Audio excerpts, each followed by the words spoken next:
Cher Internet, chers enfants, bonjour. Aujourd'hui, on va parler de préparation physique générale pour le sport d'endurance et plus spécifiquement pour le triathlon parce que c'est ce qui nous intéresse. Si vous avez des commentaires, si vous voulez que je vous aide dans votre démarche pour faire un triathlon, un marathon, tout ce que vous voulez, c'est dans les commentaires. Et avec ça, on commence.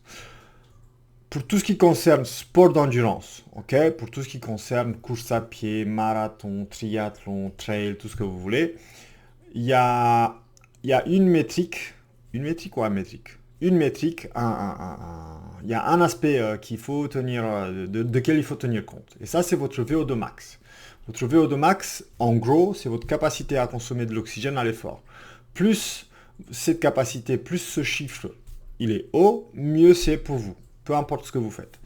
Donc vos séances d'entraînement servent dans un premier temps et devraient être dans un premier temps basées et concentrées sur l'augmentation de votre VO2 max. Ok? Le fait que vous n'avez pas encore de résistance physique, que vous n'avez pas encore le rythme de course que vous cherchez, ça c'est pas grave. Ok? Dans un premier instant, il faut augmenter votre VO2 max. Comment on fait ça? Il y a deux techniques.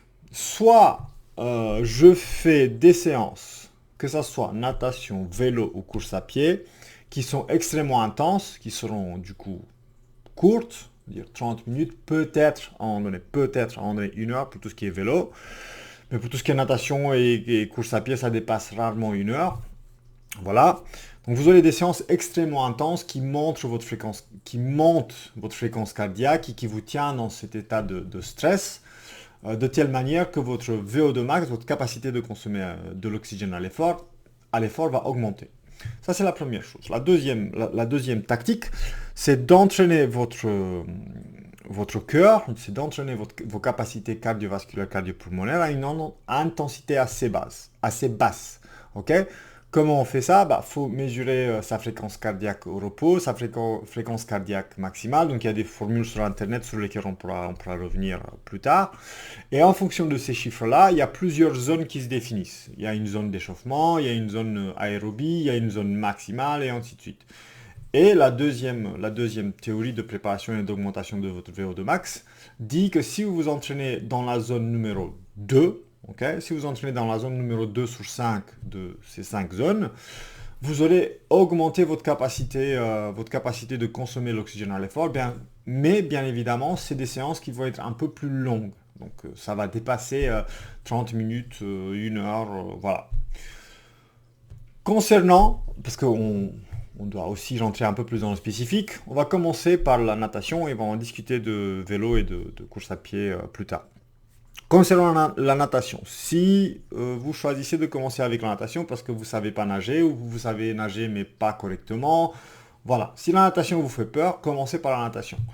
Dans la natation, votre premier objectif, déjà, vous devrez trouver une piscine olympique. Si vous trouvez une piscine de 25 mètres, c'est un peu chaud. Parce que votre premier objectif et votre benchmark, si je peux parler un peu en anglais, ça doit être de faire une longueur de piscine. Une longueur de piscine, c'est 50 mètres. Ça, c'est votre premier objectif. Tant que vous n'avez pas cet objectif-là, vous ne pouvez pas vous prêter à faire des entraînements sérieux d'augmentation de votre VO2 max et ainsi de suite. Okay? Donc, il faut vraiment que vous arriviez à nager 50 mètres. La manière dont vous arrivez à nager 50 mètres, c'est pas important. Okay? C'est pas important pour l'instant. Il faut juste que vous arriviez à nager 50 mètres. Une fois que vous arrivez à nager 50 mètres, c'est là où vous allez structurer vos séances. Okay? Vos séances devraient être, et ça c'est la même chose si c'est natation, vélo ou course à pied. Vous devrez avoir une séance qui augmente votre VO2 max. Vous devrez avoir une séance de temps constant ou une séance, on va dire, de distance moyenne, mais dans laquelle je travaille quoi? Je travaille la vitesse spécifique à laquelle je veux faire ma course ou je travaille ma technique. Okay? Parce qu'en natation, beaucoup se repose sur la technique. Donc j'ai une séance dans laquelle je fais tout ce que je peux pour aller le plus vite possible et augmenter mon VO2 max. Et j'ai une séance où je fais les choses proprement pour améliorer ma technique et pour être plus rapide sur ma première séance. Si vous avez la place pour une troisième séance, cette troisième séance doit être, à mon avis, comme dans vélo, course à pied, machin. Ça doit être une séance longue au rythme que vous allez naturellement.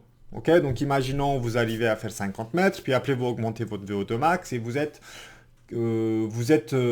à un niveau technique moyen. Ok, votre troisième séance devrait être, imaginons que vous devez faire un Ironman qui a 3 km 8 ou 3 km 9 de natation. Bah, votre troisième séance, c'est une séance où vous nagez entre 2500 mètres et 5000 mètres. Voilà. Moi, quand je préparais et quand je vais préparer ma nage, je pense que je vais jamais nager plus de 4 ou 5000 mètres. Voilà. Donc ça, c'est en gros toute votre préparation générale pour la natation. On peut rentrer dans les détails de technique et tout ça, mais ça, on va faire plus tard parce que la prochaine fois, on va parler de préparation physique générale pour le vélo et pour la course à pied. Et, spoiler, c'est la même chose. Ok, donc vous aurez une séance qui augmente votre VO2 max, une séance qui vous prépare pour la course et une séance un peu plus longue. Voilà. Dans la natation, dernière chose, dans la natation, l'entraînement de deuxième type, donc l'entraînement lent dans une certaine zone de fréquence cardiaque, machin, ça c'est pas trop envisageable. Pourquoi? Parce que la plupart des capteurs de fréquence cardiaque, que ça soit une montre ou que ça soit une ceinture, elles captent pas bien ou elles captent pas dans l'eau en temps réel. Donc après votre séance, il va vous dire voici ma fréquence cardiaque. Donc en piscine, et d'expérience, vous aurez mieux vous retrouver avec des séances classiques, donc une séance rapide, une séance, voilà, comme je l'avais précisé avant. Et c'est tout. C'est tout pour cette fois-ci. Prochaine fois, donc, on va parler de vélo, course à pied et on verra comment ça avance. Donc, si vous avez des suggestions, si vous avez des questions, qu'est-ce que vous voulez entendre, qu'est-ce que vous voulez, voilà, c'est plus bas dans les commentaires. Si vous voulez m'aider à acheter mon matos et du vélo et mon vélo, tout ça, c'est aussi plus bas. Et nous, on se voit la prochaine fois. Bisous!